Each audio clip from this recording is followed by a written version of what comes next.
Mac, did you already press whatever? I can't see you. Yes? No? Say yes. Okay. All right. All right.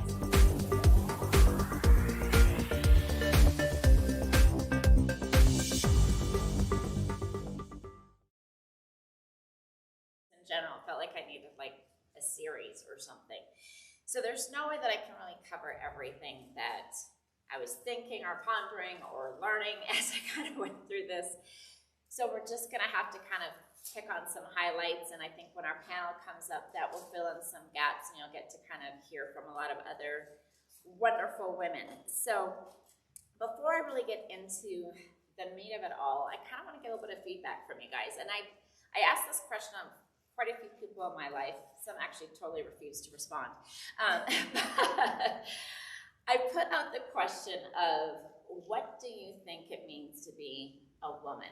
Or even more specifically, what does it mean to be a Christian or a godly woman? And I asked them to just use a word or two or a short phrase. So I'm going to kind of throw it out there because I'm curious to see what you guys have to say. So I only have time for a few of you, but I would love it if a few of you would kind of throw out some thoughts for me. Yes? Proverbs 31. Proverbs 31. Okay, that's like a very long passage. That's not a... What word or words from that passage stick out to you? About how we're supposed to, like, do this stuff on our husbands. There's just a lot. There is a lot in there. That's why I asked you specifically if there is something. There is a lot in there, yes. Okay, someone else. It obviously won't encompass everything. I know that. We can't boil it down to a word, but you think about yourself, your mom, your grandma, your aunt, your sister. What is a word or something that kind of to you defines at least part of what it means to be a woman or a Christian woman?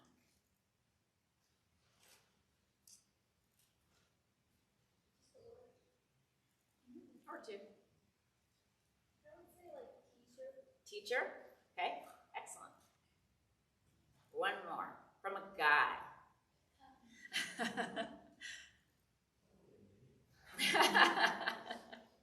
Y'all can pick on each other when someone's got to say something. I like how the guys all congregated over there. Except for you guys, sorry.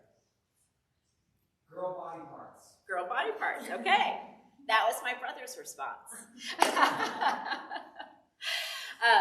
So yeah, obviously it feels like a big question, and I think that's why some people chose not to answer it for me. And some people, like my sister, I nagged again. She's like, I've been thinking about it for days. I'm like, you're overthinking it. Just respond. But it does kind of feel like a hard thing, and in some ways, I kind of felt like it was easier to know in my own mind what it didn't mean.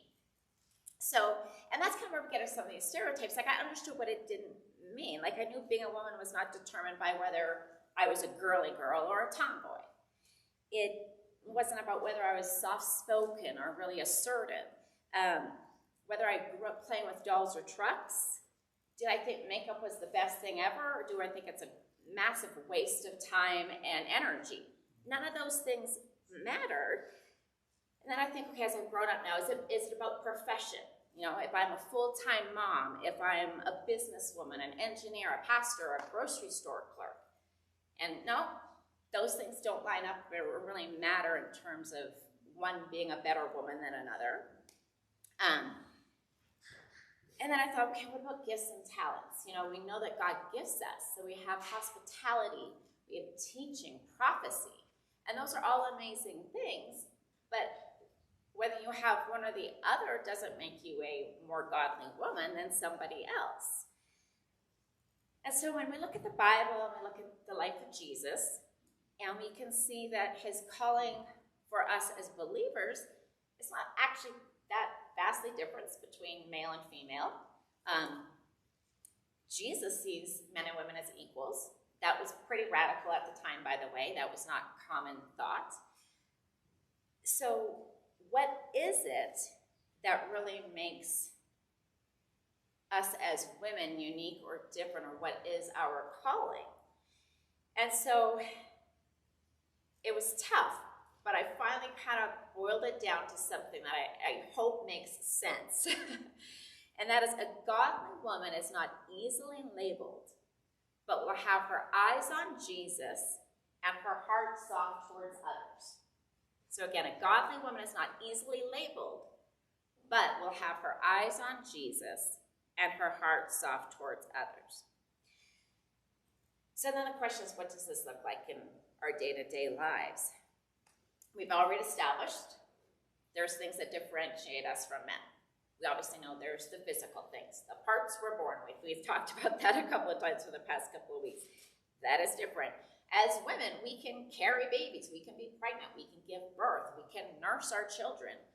All of those things are very unique to us as women, and those are amazing, wonderful things, and things that we should feel special and stuff about, but that, again, doesn't encompass it all. It goes beyond that. It goes beyond the biology of it.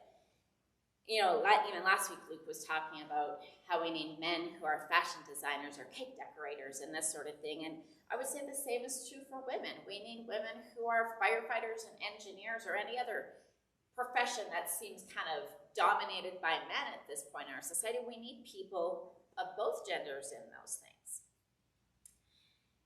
And when God created the first woman, he called her a helper. And I don't have time to get too deep into this, but I do want to make it clear that when God calls Eve Adam's helper, he is not calling her inferior or that she is subservient to Adam. In fact, the Hebrew word that's used there is used multiple times in the Old Testament and several times used in reference to God when it's referring to God as our helper. And we obviously do not think of God as being subservient to us in any way. But when God was creating Eve, I want you to be assured that he was creating an equal partner for Adam. And they were designed to work together alongside one another in God's creation. And I do believe that God has gifted women with kind of a unique combination of strength with a gentleness and nurturance that men don't have in the same way. Luke talked last week about men using their strength for good, and then the same women, we as women should use our strengths, which often aren't physical, for good, to further his kingdom. But God has also built in us women a relational nurturance and gentleness that is unique, and that when we build that into our lives and into the way we work with the world around us, it kind of sets us apart a little bit or gives us some unique abilities that are kind of special to us, and we can be used in powerful ways. So when we allow God to use that, we get to see amazing things happen. When our eyes are on him and our hearts are soft towards others, we know that we are pursuing his path and his direction for us. And God may call us as women to a whole lot of things. He may call us to full-time church ministry, to the corporate world. He may call us to nurture and grow a family, or something different altogether. And in all honesty, a lot of times it's a combination of things. Rarely are we kind of just one track. And when we look in the Bible, we have examples. I know a lot of the characters, it sounds weird to say, but people in the Bible that we talk about are men a lot of times, but there's also a lot of really amazing women in the Bible. And I know you guys know probably some of these Old Testament stories of Esther and different women, and there's some amazing things that they did. But we have examples of women who had their eyes on Christ and their hearts soft towards others. And they used this combination of strength and gentleness to do the things that God called them to. I'm just going to highlight 3 today. And I actually chose 3 from the New Testament. And some of them you may be more familiar with than others. But I wanted to talk about a woman named Priscilla. And she's talked about often with her husband, Aquila. And I just love saying Aquila, Priscilla, Aquila. It sounds fun. But they were kind of like a power team for Christ. They were husband and wife. They were tent makers, like Paul. And they they worked and ministered alongside him, and they were equal members of a team for the kingdom of God. And Priscilla was used in awesome ways during this ministry time. So in Romans 16, which is up there, Paul is just telling people, greet Priscilla and Aquila, my co-workers in Christ Jesus. They risked their lives for me. Not only I, but all the churches of the Gentiles are grateful for them. So that kind of lets us know that they've been busy. They're doing the things. They're working together to further the message of Christ. And then in Acts, we have a story just to kind of set the stage for this. I think the scripture's up there. So to set the stage for this, they've been ministering with Paul, and now they've kind of gone in separate directions. And they come across this guy named Apollos, who is doing great things for the kingdom of God. He's preaching, and he knows a lot, but has probably some gaps in his knowledge and understanding. And they hear him, and they invite him to their home, and they are able to kind of correct him or fill in those gaps and teach him more, show him better the ways of Christ and the ways of the Lord. So we see Priscilla here. She's using her strengths to work as an equal with her husband, to instruct others in the ways of the Lord, and to further that message of Jesus. And the next woman I want to talk about is someone you, I'm sure, have all heard about, and that's Mary, the mother of Jesus. So here we have a young woman, teenager, who is asked to do something that was probably pretty darn terrifying. She knew the repercussions of what could happen. She knew that she could be stoned. She knew that she would be mocked. She knew that she would be ridiculed, shamed for a pregnancy outside of marriage, all these things. Yet she was obedient to the calling. And she says, may your word be to me fulfilled. And so she obeyed. And then her life was about using her strength to nurture and raise the Son of God, to be partnering in that way. And that's pretty amazing and incredible. And the final woman I want to highlight is a woman named Phoebe. And she's not mentioned a ton, but I kind of like the stuff that is said about her and the little window into this that we get. So she was a deacon, a church leader at the time. I'm guessing that that was kind of not common. I don't think that there were tons of female leaders within the church at the time, but it says she was, and that she was supported by Paul and others in her work. We don't actually know, unless Luke knows. I didn't find any information as to whether she was married or not. I don't think we know that. It sounds like there is some evidence to say she had some wealth, or people think that could have been the case. But in Romans 16, 1 and 2, it says, I commend to you our sister Phoebe, a deacon in the church of, I don't know if I'm going to say this right, Caesarea. I ask you to receive her in the Lord in the way worthy of his people, and to give her any help she may need from you, for she has been a benefactor or a help to many people, including me. So at some point, Priscilla is called into a role in church leadership. She has the support of Paul and others, and it sounds like if she had some wealth, as it may be kind of implied, that she was generous and she helped and she served and she gave. So those are three women that kind of used their strength and the things that God gave them, their nurturing and their service to others in very different ways, whether it was nurturing a child, whether it was in church ministry role, or partnering with their spouse.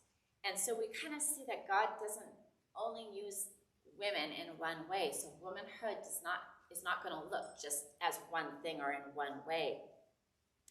And of course, there's many, many examples. As I mentioned before, in the Old Testament, we have women like Queen Esther. We have stories of Rahab, and even in the New Testament, the fact that the resurrected Christ was first shown to women is not an insignificant thing. But we obviously don't have time to get into a ton of that. So what we do know is all these women had unique callings on their lives, just as we all have unique callings on our lives. And there are so many examples of these strong, courageous, compassionate, and nurturing women who followed God and served others.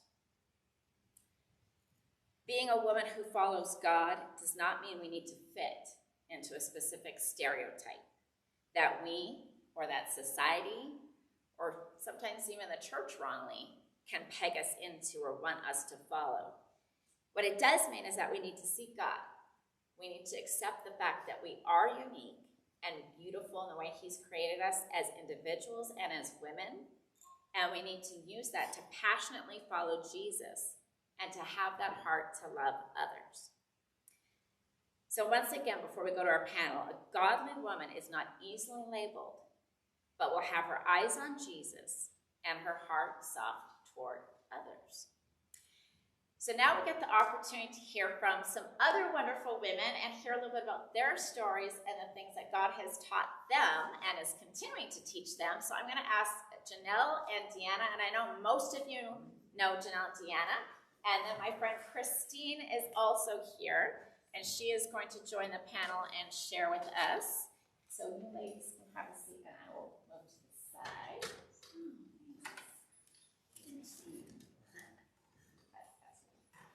All right, so because I know some of you do not know everybody here or know everyone as well, I've asked them to just take a moment, introduce themselves, let us know a little bit about who they are, where they've come from, stuff they've done, kind of thing. So just a brief moment. So Janelle, you want to start? Sure. Hi guys, my name is Janelle, and I grew up starting in Pennsylvania and then moved to Colorado when I was in middle school and graduated from here, and then I went to college out in California where I met Luke. We got married after college and we moved back to Colorado, and here we are today. We have 4 little kids, and my professional career was kind of brief because we had kids and I decided to stay home full time, but I worked at a medical school for the in-between college and staying home full time as an administrative person there. Hi, I'm Christine. I grew up in Massachusetts and moved to California in my 20s and then met my husband there. We had a baby and decided that I would stay home. That wasn't going to work in California, and so we moved to Colorado when my oldest was just a few months old, and we have lived here now for about 7 years. Let's see. I worked lots of different places, but my main career was as a project manager at a credit union, so I was in charge of basically telling everybody else what to do, and I liked that job a lot. People listened to me back then. I'm like, no. And yeah, so I did that for a while, and then I left that to be a stay-at-home mom, and now I am full-time stay-at-home mom and homeschooling mom. I'm Deanna. You guys probably almost all know me. What are we supposed to say? Just share with us a little bit about your history up to this point in terms of job, life. Okay, most of kids. you know I met my husband like when I was a kid, literally, and we got married while I was still in high school. Parents, don't freak out when they're telling your pieces. We've married 20 years. We lived in Europe and Asia. I lived in Portugal and Japan where my daughters were born. And I have a degree in theology, and I'm a children's pastor here at Creekside. Okay, thank you. All right, so the first kind of direct question I want to go into is, what is some good advice or piece of wisdom that you have been given that you could share with us? And then also to tag into that, how has that wisdom or advice directly impacted your life? Christine, start. Okay, so just to give you a little bit of context, I was raised in a family that was Christian, but we stopped going to church when I was pretty young. And so I knew about Christ. I feel like I had the seeds planted. It was a different kind of church, which speaks to later experiences, but I didn't go to church, and we left the church before I really had a relationship with Christ. And that happened when I was in my 30s. So a lot of life happened before I was 30 and really started living my life for Christ, which kind of speaks to this the piece of advice that I got in my 30s as a single woman from my friend who brought me to church was marry a Christian man. You are not called to missionary dating, which simply means that you are not called to date someone to try and bring that person to Christ. Bring your friends to Christ, but don't try to date someone into Christ or relationship, but to find someone that is equally yoked as the Bible says, because you will find that life will hand you all sorts of challenges that you will want your husband to pray with you through, and that decisions that you make in your life will have the context of biblical principles, and they are generally a lot more agreement in those as you move along. So as you are looking as a young man or a young woman, that you step into that next phase of your life knowing that that partner loves God more than they love you, really.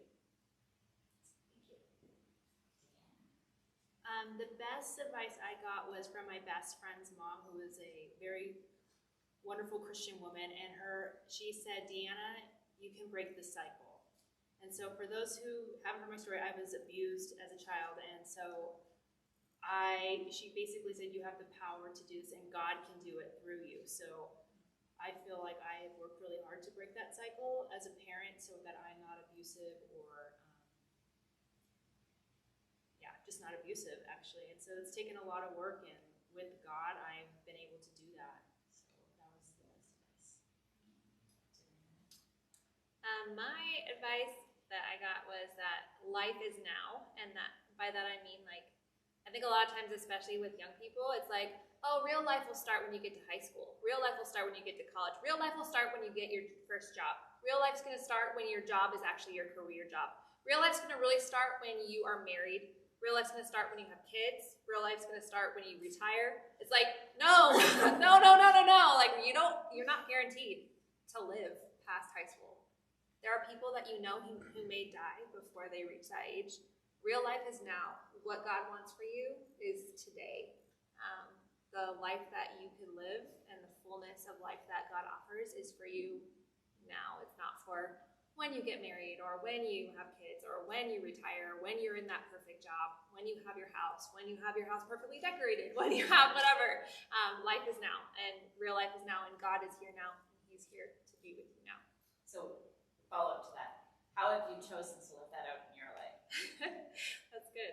I think it has changed my perspective on day-to-day things. Like, I think sometimes it's easy to look at kind of the chores of the day or like the challenges that you're facing and be like, oh, it'll just be so great once I get past this job or this problem that I'm in. And it's like, no, like, it's just an attitude change of like, right now is life, and this is life with God now, and I'm not guaranteed tomorrow, and it's good to be, I don't know, real and like seeking God today. Does that make sense? All right, so we've touched on the fact that we know there are a lot of negative stereotypes or untrue stereotypes that are out there about women and what it means to be a woman or femininity or any of those sorts of things. So how have those impacted your life? Have you had experience where a harmful stereotype negatively affected you, or you were kind of confronted with that and had to deal with that? Let's see, how do I start with Deanna? I think what I wrote was, I feel like today's women, they're expected to do it all and be it all. Like, you have to be in shape, you have to stay at home with your kids, but you have to have a career, and you have to have an education, and you have to be this perfect wife, and you have to, if you're not married, then you need to date and find someone, and it's okay to be single, and you can do all the sports guys can do, and it's just too much.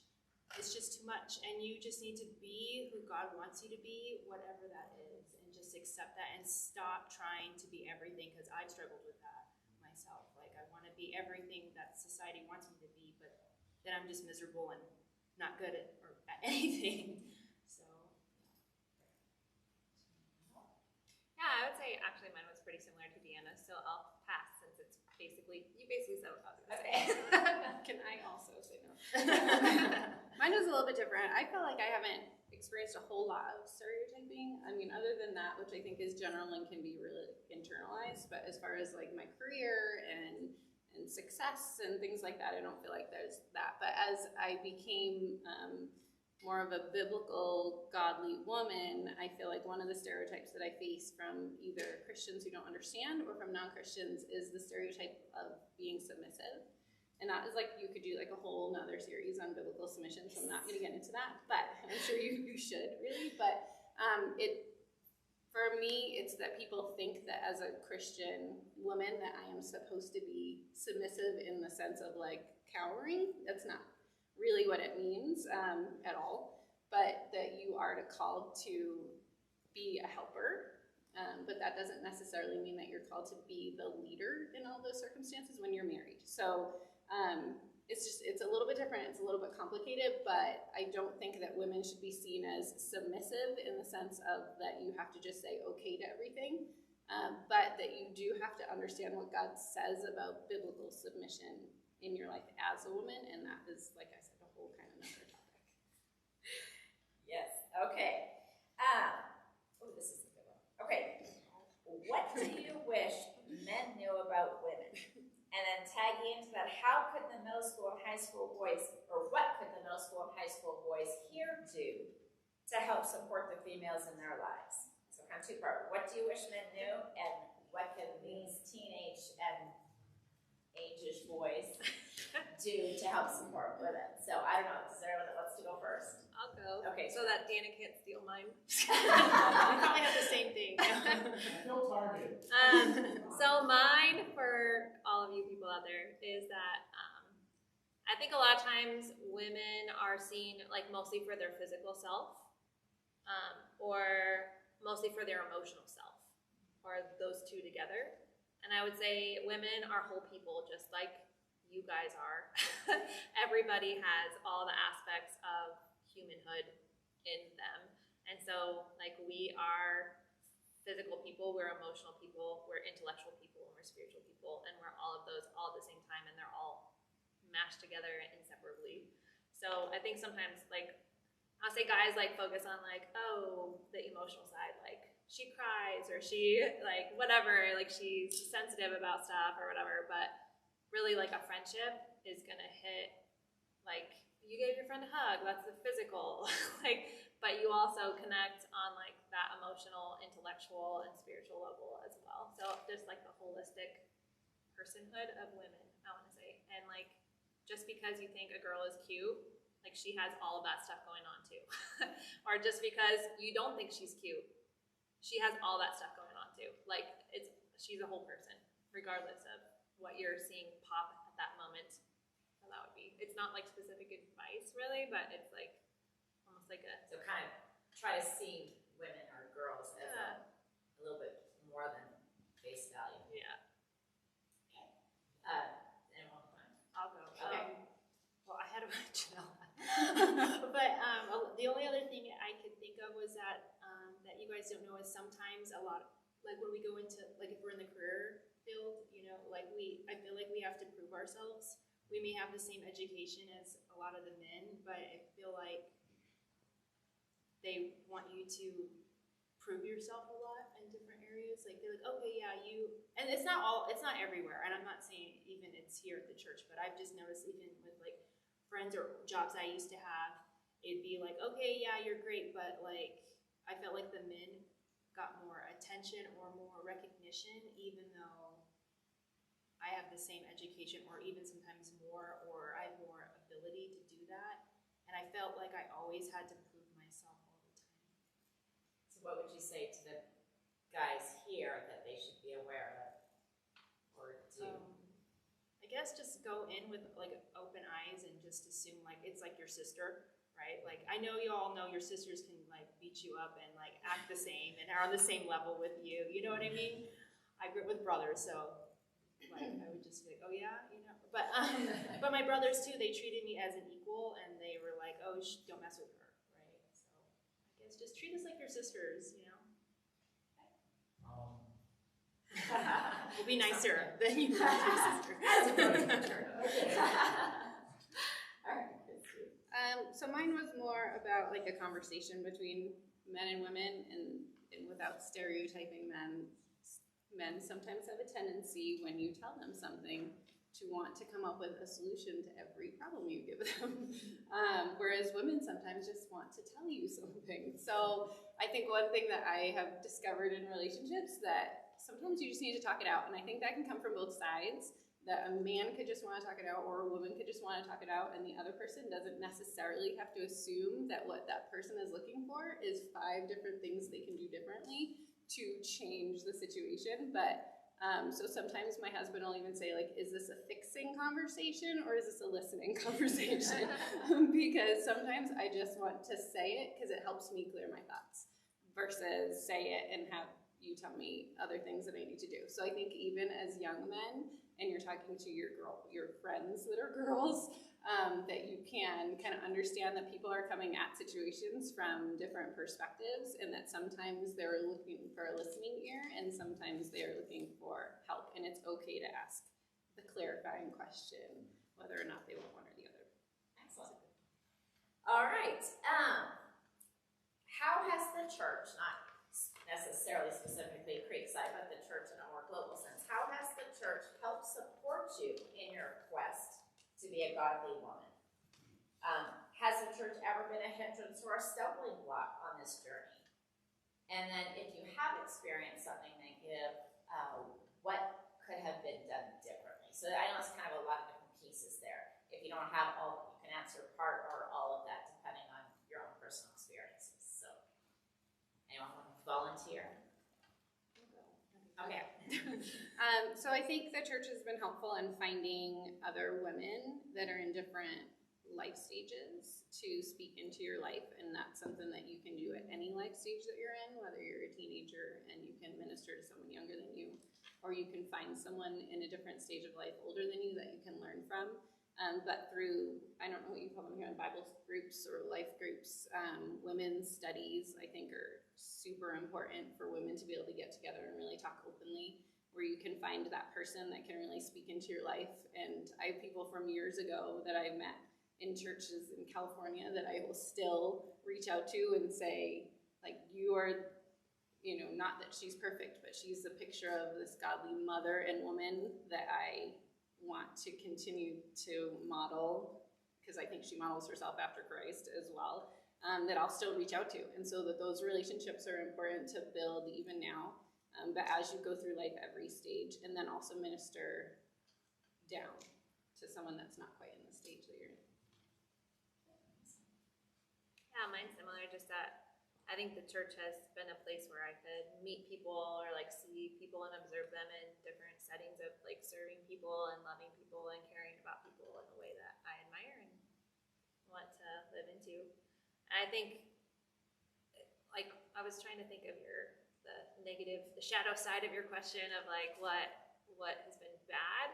And I personally haven't experienced a lot of, like, I think some people experience church life that basically says women are kind of okay, but they're just a little less than men. And I haven't experienced that personally, but I know that some people have been basically told, well, you're a woman, so you can't do anything for real in your career, or like you're only good for these kinds of service and not other kind. And like if it's actually really hard, then sorry, you're not good enough for that. Like I haven't personally experienced that, but I would say that some people experience that, and I'm sorry if you have ever experienced that, or people that you loved have ever been hurt in that way. But I mean, I was raised in a Christian family, so in some ways, my mom is a big Christian model for me, and like she's a powerhouse. She's really, really smart. She's really, really capable. She has a really awesome job. She loves her work, and she's, I don't know, like for me, like that's been a big model for me. So it's never been part of my family culture or my church culture being like, oh, you're not good enough to do hard things. It's a blessing. Yeah. Yeah. I would say the same thing about like the women like speaking to my life, kind of teaching me how to be a mom since I didn't have a very good example, and how to be a good wife because I didn't have a good example of that either. And so I feel like God put these women in my life, and if He didn't, maybe I wouldn't be who I am today. And then I've had some negative things just being in ministry as a female, not at this church, but I do have a story. Like me and Luke went to this conference, and there was this time where they're like, all the pastors stand up, and he stood up and I didn't, and he grabbed my arm and he's like, stand up. And I just felt like so accepted for who I was, and some makes me cry. I really need it. Sorry, I'm a girl. Boys can cry too. So it just felt like I was like I've arrived and they've accepted me. So I cried. It's like the worst thing ever. All right, so while you guys take a moment, if you could pass on one piece of advice to the young people here in general, be they female, male, what is something that you would want to say to them? I would say the verse 1 Timothy 4:12. It basically says like, don't let people look down on you because you're young. Like, rise to the occasion. Getting married really young, people were like, you and Phil are going to make it 6 months. You're 17 and 18 years old, and we just celebrated our 20-year wedding anniversary. And just don't let people just tear you down because you're young. You know, like that's my best advice. It's like rise to the occasion, though. You know, don't be like, oh, well, I'm only 16 or I'm only 18 and I don't know anything. Like, just step up, right? Put your big girl and your big boy panties on and step up.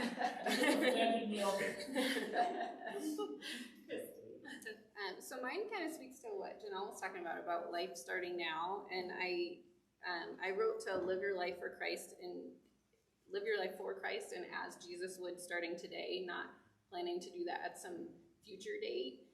I didn't have the advantage that you guys have of being young and, you know, coming into adulthood surrounded by messages like this. I didn't have that until I was 30, so I made plenty of mistakes, like lots of mistakes, dangerous situations that I was in, dangerous relationships that I was in. And it's hard to say you regret it now because those things brought me to where I needed to be broken enough to look for Christ and find him at 30, and then know what I needed to do from there and meet my husband and have 3 wonderful kids. But I would rather look back and not see those mistakes because I didn't live my life for Christ. I didn't make decisions based on what the Bible told me to do or what Christ would have wanted me to do. And it's not to say things will be roses for you because the Bible tells us it will not be. You will have hard times. There will be challenges, but you can look back without regrets when you made decisions based on biblical principles, because even if something is a challenge that arises from that, you still made good decisions. So start that today. Don't start that when you think it matters when you're 25 or 30. My advice has a little bit more to do with like feeling insecure, which kind of relates to some of the stuff that Deanna was saying, but I think especially girls, and I don't know, maybe this is true for guys too, but I was never a guy, so I don't know. But I feel like a lot of times we, as women or young women and girls, tend to dwell on things that we don't like about ourselves or ways that we don't match up to some ideal that we wish we could match up to, or that we see other people succeeding. Like maybe you have a friend who's like really awesome at sports or really awesome at music or really awesome at socializing with friends or whatever, and you are like not where you wish you were with any of those things. I think a lot of times we dwell on like, oh, I'm lacking in this area, I'm not good enough, I'm insecure about myself because I'm not as awesome as my friend so-and-so who's really smart or really talented or whatever. And I think I would just say to you, God made you. Like, he specifically made you with, and he knows all of the things you like about yourself, all the things you don't like about yourself. He knows like all that stuff, and he still thinks you're awesome. So I think a lot of times we like, I don't know, like treat ourselves with less respect than God treats us with. And so I would say respect yourself. Thank you, ladies. All right. I think we have about 15 minutes, so we'll wrap it up. So thank you, ladies, so much for coming. And we will break up into our small